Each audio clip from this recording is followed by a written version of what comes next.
வந்திருக்கக்கூடிய கேள்விகள்ல மிக முக்கியமான ஒரு கேள்விதான் காயிபு ஜனாசா அப்படின்னு நாங்க சொல்றோம். காயிபு ஜனாசா, காயிபு ஜனாசான்றதை கொண்டு என்ன நாடப்படுது அப்படின்னு சொன்னா, முன்னால ஜனாசாவுடைய பொடி இல்லாம நாங்க தொழுகிறது. இதன் சலாத்துல் காயிப், காயிபான ஜனாசாவுக்கு தொழுவிக்கிறன்றது. உதாரணமா சவுதியில் ஒருத்தர் மௌத்தா போயிட்டார், அவரை அங்க அடக்கம் செஞ்சு முடிஞ்சு நாங்க அந்த ஜனாசாட பொடி இல்லாம இந்த இடத்துல தொழ போறோம். இப்படி தொழுகை நடத்தலாமா? இப்படி காயிபு ஜனாசா பொடி இல்லாம எங்களுக்கு ஜனாசா தொழுவிக்கலாமா அப்படின்னு கேட்டா நல்லா விளங்கிக்கங்க. ரசூலுல்லாஹ் ஸல்லல்லாஹு அலைஹி வஸல்லம் அவர்களுடைய காலத்துல நடந்த நிகழ்வு. இமாம் ஷாஃபி ரஹிமஹுல்லாஹ் அவர்களும் அதைத்தான் ஆதாரமா காட்டுறாங்க. என்ன? நஜாஷி மன்னர் மரணிக்கிறார். இன்னைக்கு ஹபஷான்னு சொல்லுவோம், எத்தியோப்பியான்னு சொல்லுவோம், சோமாலியான்னு சொல்லுவோம். அந்த பகுதியில் ஆட்சி புரிந்து கொண்டிருந்த ஒரு மன்னர் இஸ்லாத்தை ஏற்றுக்கொண்டார். அவர் இஸ்லாத்தை ஏற்றுக்கொண்டு அங்கே மரணித்து விடுகிறார். அவர்கள் இஸ்லாத்தை மறைத்து கொண்டிருந்தார்கள் என்றதுதான் பிரபலியமான ஒரு செய்தி. அதனால் அவருக்கு அங்க ஜனாசா தொழுவித்ததாகவோ முறையா இஸ்லாமிய சட்டதிட்டங்கள் செஞ்சதாகவோ எந்த தகவலும் இல்லை. அல்லாஹ்வுடைய தூதர் ஸல்லல்லாஹு அலைஹி வஸல்லம் அவர்கள் அவர் ஹபஷால மரணிக்கிறார். ரசூலுல்லாஹ் மதீனால அறிவிப்பு செய்றாங்க, நஜாஷி மரணித்து விட்டார், அந்த சகோதரருக்காக பாவ மன்னிப்பு தேடுங்க அப்படின்னு சொல்லிட்டு சஹாபாக்களை எல்லாரையும் அழைத்து கொண்டு போய் 4 தக்பீர் சொல்லி ஜனாசா தொழுகை நடத்தினாங்க அப்படின்ற செய்தியைத்தான் இமாம் ஷாஃபி ரஹிமஹுல்லாஹ் அவங்களுக்கு காட்டுறாங்க. விளங்கிச்சா உங்களுக்கு? இந்த ஆதாரத்தை வச்சுத்தான் ஷாஃபி மதுஹபில் ஒரு சட்டம் எடுத்தாங்க. எந்த ஒரு ஜனாசாவாக இருந்தாலும், தொழுவிக்கப்பட்ட ஒரு ஜனாசாவாக இருந்தாலும் பொடி இல்லாம எங்களுக்கு தொழலாம் அப்படின்னு ஒரு முடிவு எடுத்தாங்க. விளங்கிச்சா உங்களுக்கு? அபூ ஹனீஃபா இமாம் அவர்களுடைய கருத்தை சார்ந்தவர்கள் என்ன சொன்னாங்க அப்படின்னு சொன்னா, இது நஜாஷி மன்னருக்கு மட்டும் சொந்தமானது, வேற யாருக்கும் தொழுவிக்க கூடாது அப்படின்னு சொன்னாங்க. விளங்கிச்சா உங்களுக்கு? எத்தனை கருத்து? 2 கருத்து. இல்லாத கருத்து அல்ல, 1200 வருஷமா இஸ்லாமிய உம்மத்துல நிலைத்திருக்கக்கூடிய கருத்து. இந்த கருத்து வருவதற்கு என்ன காரணம்? ஹதீஸுகளை புரிஞ்சு கொள்றதுல வந்ததுதான். ரசூலுல்லாஹ் நஜாஷி மன்னருக்கு தொழுவித்தார்கள், முன்னால பொடி இல்லாம தொழுவிச்சாங்க.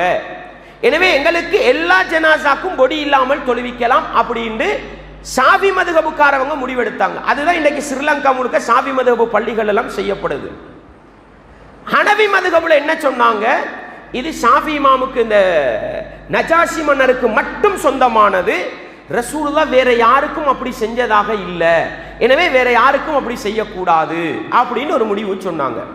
இதுக்கு அப்பால 3வது ஒரு கருத்து என்ன சொன்னாங்கன்னு சொன்னா, இமாம் இப்னு தைமியா ரஹிமஹுல்லாஹ் அவங்க சொல்லும் பொழுது சொன்னாங்க, அஸ்ஸவாபு, ஹதீஸுகள் எல்லாம் தேடி பார்க்கிற பொழுது ரசூலுல்லாஹ்வுடைய சுன்னாவுக்கு நெருக்கமான கருத்து என்னன்னு சொன்னா, அன்னல் காயிப இன் மாத்த பி பலதின் லம் யுஸல்ல அலைஹி ஃபீஹி.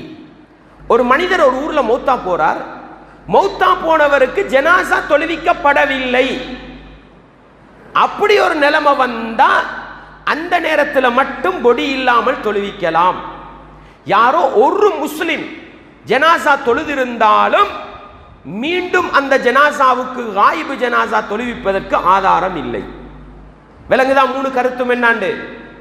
ஷாஃபி மதுஹபில் என்ன சொன்னாங்க? நஜாஷி மன்னருக்கு தொழுவிச்சதை வச்சு எல்லாருக்கும் தொழலாம், ஏற்கனவே தொழுதவங்களுக்கும் தொழலாம்ண்டாங்க.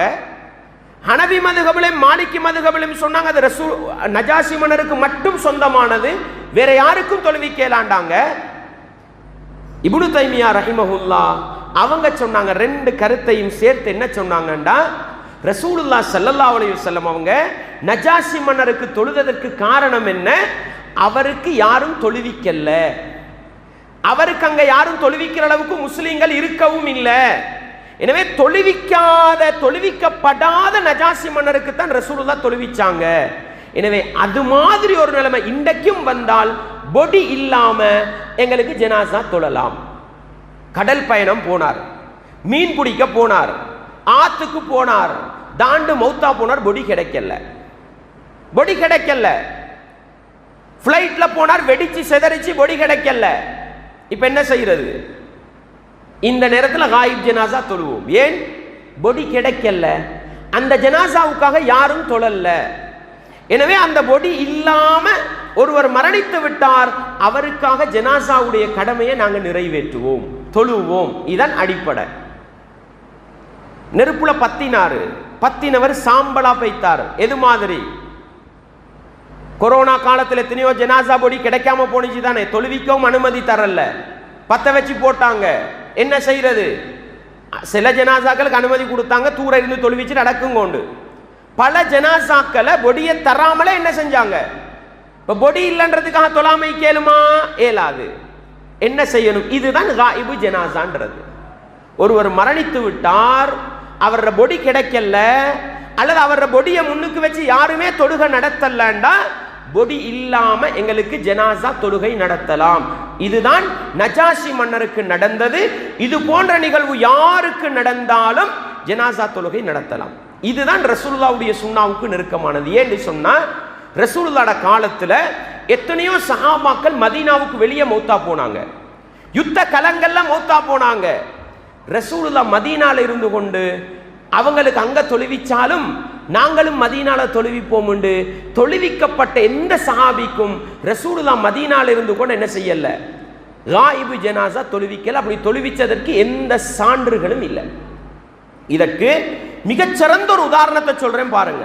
என்னன்னு சொன்னா, எங்க எல்லாருக்கும் தெரிஞ்சதுதான் முஅத்தா யுத்தம். முஅத்தா யுத்தத்துக்கு ரோமர்களோட நடந்த மிகப்பெரிய யுத்தம் அது. ரசூலுல்லாஹ் 3 தலைவர்களை போட்டாங்க. எந்த யுத்தத்துக்கும் அப்படி போட மாட்டாங்க. சொன்னாங்க, முதல் தலைவராக ஸைத் இப்னு ஹாரிஸா இருப்பாரு, அவர் மரணித்து விட்டால் அதன் பிறகு ஜஅஃபர் ரலியல்லாஹு அன்ஹு படை தளபதியாக வருவார்.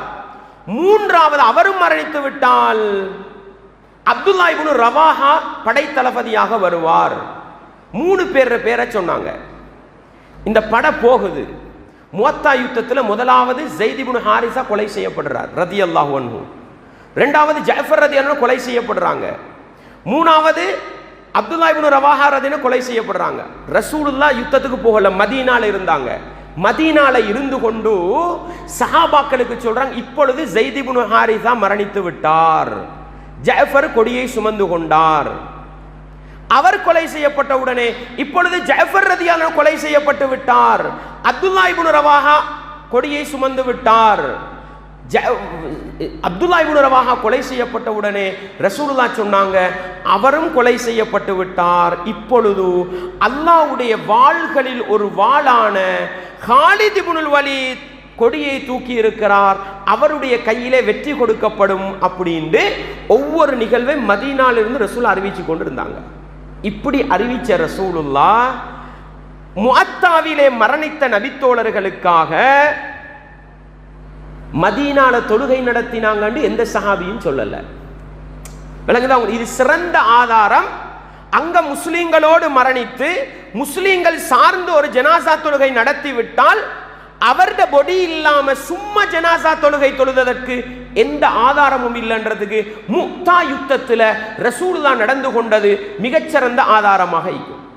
விளங்குதா உங்களுக்கு? எனவே முஅத்தா யுத்தத்தில் எந்த அளவுக்கு ரசூலுல்லாஹ் நடந்தாங்கன்னா, ஜஅஃபர் ரலியல்லாஹு அன்ஹு மௌத்தா போறாங்க தானே, ரசூலுல்லாஹ் ஜஅஃபர் ரலியல்லாஹு அன்ஹு வீட்டுக்கு போறாங்க. அங்கதான் போய் சொல்லிட்டு வந்தாங்க ரசூலுல்லாஹ், ஜஅஃபர் அவர்களுடைய குடும்பத்தவர்களுக்கு நீங்கள் சாப்பாடு சமைத்து கொடுங்கள், அவர்கள் கவலையில இருக்கிறாங்க அப்படின்னு ரசூலுல்லாஹ் சொல்லிட்டு வந்தாங்க.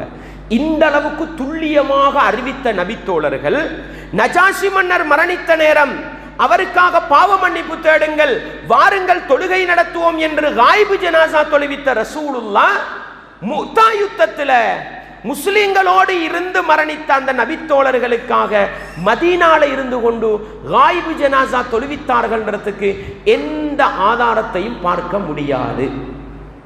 எனவே இப்னு தைமியா ரஹிமஹுல்லாஹ் அவர்கள் சொல்லுவது போன்று, இப்னுல் கய்யிம் ஜௌஸி ரஹிமஹுல்லாஹ் அவர்கள் சொல்லுவது போன்று, ஒரு ஜனாசா விழுந்து விட்டால் அந்த ஜனாசாவுக்கு பொடியை வச்சு யாருமே தொழுவிக்கலண்டா என்ன செய்யலாம்?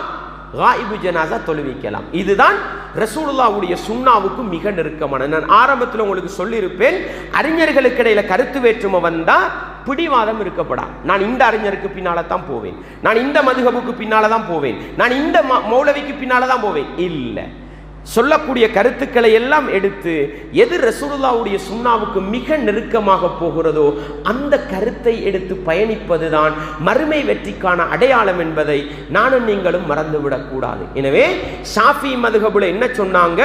எல்லாருக்கும் தொழுவிக்கலாம் என்றாங்க. மாலிகி மதுஹபுல, ஹனபி மதுஹபுல என்ன சொன்னாங்க? இல்ல, அது நஜாசி மன்னருக்கு மட்டும் சொந்தம் என்றாங்க. ஆனா இப்னு தைமியா போன்ற ஹம்பலி மதுஹபை சார்ந்த அறிஞர்கள் என்ன சொன்னாங்கன்னு சொன்னா, ஒருவர் மரணித்து அவருக்காக பொடியை வைத்து தொழுகை நடத்தப்படவில்லை என்றால் பொடி கிடைக்காட்டியும் என்ன செய்யலாம்? எங்களுக்கு ஜனாசா தொழுவிக்கலாம். ஆனா அந்த பொடியை வச்சு யாராவது ஒரு முஸ்லிம் தொழுதாலும் இது ஃபர்து கிஃபாயா, கடமை முடிஞ்சு எங்களுக்கு தொழுகிறதுக்கு ஆதாரம் இல்லை. இதுதான் ரசூலுல்லாஹ்வுடைய சுன்னாவுக்கு மிக நெருக்கமாக இருக்குதுன்ற செய்தியை நாங்கள் பார்க்கலாம். இந்த முக்தா யுத்தத்தில் நடந்த அந்த நிகழ்வு உங்களுக்கு புகாரில, முஸ்லிம் போன்ற ஹதீஸ் கிதாபில் உங்களுக்கு தெளிவாக பார்க்கலாம். இது நாங்கள் படிக்க வேண்டிய 2வது பகுதி. பொது ஒரு விதி என்ன? கருத்து வேற்றுமை உள்ள விஷயத்தில் முஸ்லிம்கள் நாங்கள் எப்படி இருக்கணும்? தெளிவாக விளங்கிக்கங்க. எது குர்ஆன் சுன்னாவுக்கு நெருக்கமாக இருக்குதோ அதை நாங்கள் எடுத்துட்டு போனால் அதுதான் என்ன எங்களுக்கு சலாமத்தும் ஆரோக்கியமானதுன்ற பகுதியை நானும் நீங்களும் மிக தெளிவாக விளங்கிக்கொள்ளணும்.